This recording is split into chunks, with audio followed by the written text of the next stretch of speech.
Hoja ya msingi ambayo mwenyekiti ameweza kuibua kutokana na jinsi alivyosema ni kwamba wafungwa wanapokuja mahakamani, kutokana kama tunafuata utu, tukizingatia ibara ya 13 ya Katiba ya Jamhuri ya Muungano wa Tanzania na ibara ya 12 kusema kila mtu anastahili utu wake uweze kuheshimika, inatakiwa mtu aweze kula chakula cha mchana.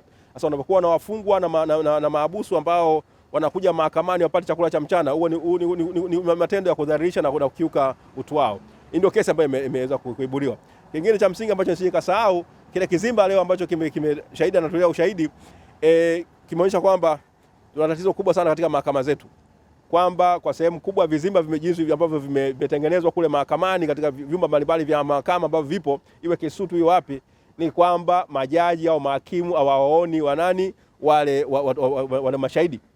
Sasa tunategemea kupitia kesi hii kwamba hiyo kasoro itarekebishwa katika mahakama zote katika Jamhuri ya Muungano ya Tanzania. Sio kwamba hii marekebisho haya yafanyike kwa kesi ya mwenyekiti Lissu tu, bali kupitia kesi hii yaweze kufanyika katika mahakama zote. Tunategemea jaji mkuu anasikia, jaji kiongozi anasikia, majaji wote wafawidhi katika kanda zote za mahakama kuu katika nchi yetu na katika mikoa yote ya mahakama kuu wanachukua hizo hatua. Ni swala la msingi, alihitaji hata kujadiliana.